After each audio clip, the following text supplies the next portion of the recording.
This is Health Broadcasting Service HBS Radios, your global pioneers in specialist radio broadcasting, bringing you everything to enhance your health and well-being. Health is your human right.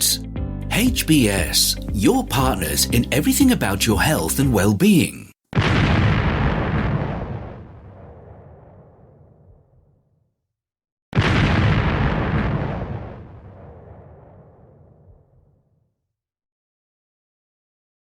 The HBS Daily News Dose coming to you from the Health Broadcasting Service HBS Radio Live Channel, UK.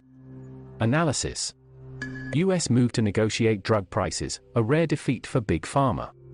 Big Pharma spent more than any other industry to lobby Congress and federal agencies this year, a Reuters analysis shows, but still suffered a major defeat after failing to stop a bill that allows the government to negotiate prices on select drugs. Despite the pharmaceutical industry spending at least $142 million on lobbying efforts, the $430 billion Inflation Reduction Act to change climate, health, and tax policies will become law. It cleared its largest hurdle last week with passage in the Senate, without any Republicans joining Democrats in voting for the bill, followed by passage by the U.S. House of Representatives on Friday. President Joe Biden will sign it into law next week. The bill's imminent enactment represents a rare legislative defeat for the pharmaceutical industry and sets a precedent for curbing drug prices in the world's most lucrative market for medicines, according to congressional and industry officials. This is a major first step forward, Democratic Senator Patty Murray, chair of the Senate's Health Committee, told Reuters. It is the first time we've been able to make this kind of step to lower prices on pharmaceuticals, which will set the stage for us to do more. Health policy experts say the bill reflects the pharma industry's weakening influence on the Democratic Party and that its main argument against price negotiation, that it stifles innovation, is no longer persuasive for the public. A Kaiser Family Foundation poll in October found that 83% of Americans, including 95% of Democrats and 71% of Republicans, want the federal Medicare health plan for seniors to negotiate prices, a provision of the bill. The pharma guys up the ante in throwing everything but the kitchen sink against this, said Senator Ron Wyden, a Democrat who chairs the Finance Committee. The industry's powerful trade association, Pharmaceutical Research and Manufacturers of America (PHRMA), urged senators in a public letter to reject the bill. Its president, Stephen Ubble, told Politico that lawmakers who vote for it would not get a free pass. Few associations have all the tools of modern political advocacy at their disposal in the way that PHRMA does, he said.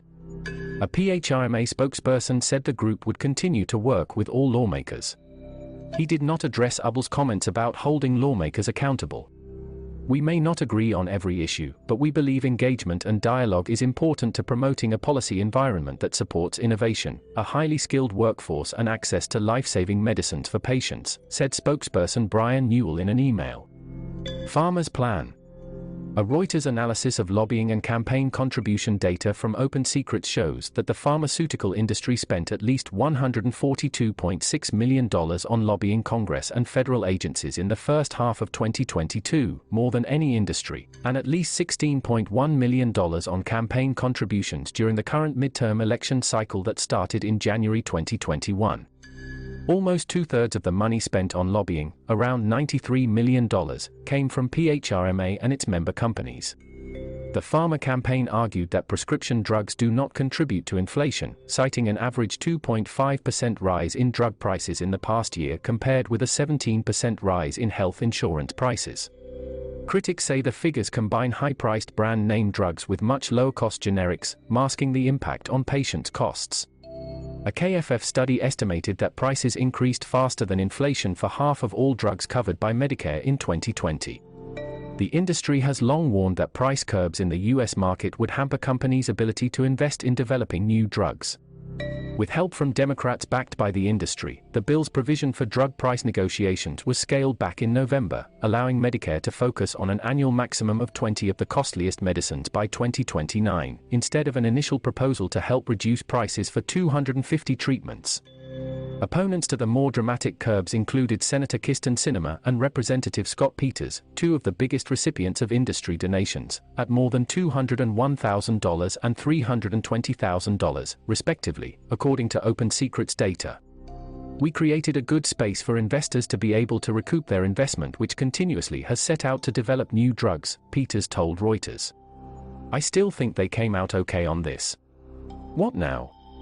Democratic staffers, industry executives, and policy experts said that the bill's broad popularity, combined with pressure on Democrats to pass meaningful legislation ahead of midterm elections in November, helped overcome the pharma industry campaigning.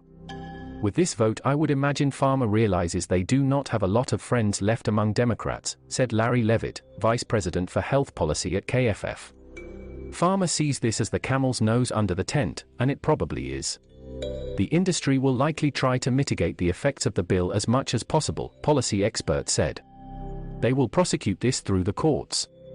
And they will, I suspect, try and alter the legislation in the future, said Mark Miller, a former government health policy official who is now executive vice president of healthcare at Arnold Ventures. The extent to which the bill might stoke fear for investors remains to be seen, given that many view pharmaceutical stocks as among the safer bets during an economic downturn.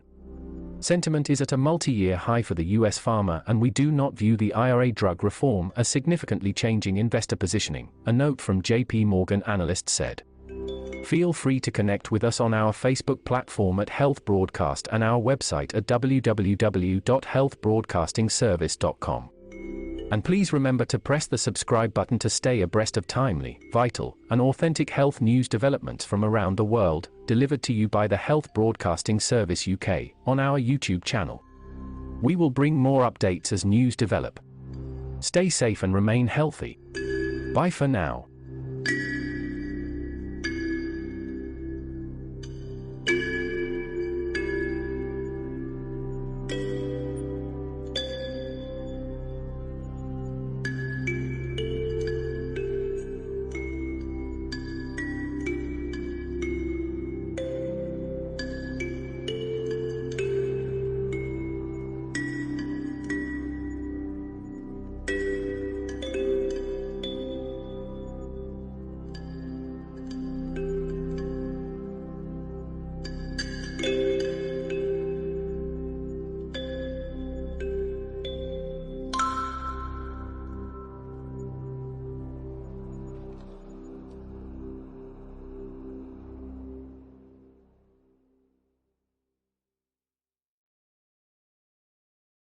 You've been watching the Health Broadcasting Service YouTube channel. Your channel of excellence and distinction. Pioneering specialist radio broadcasting. Giving you the best experience. Subscribe to our channel.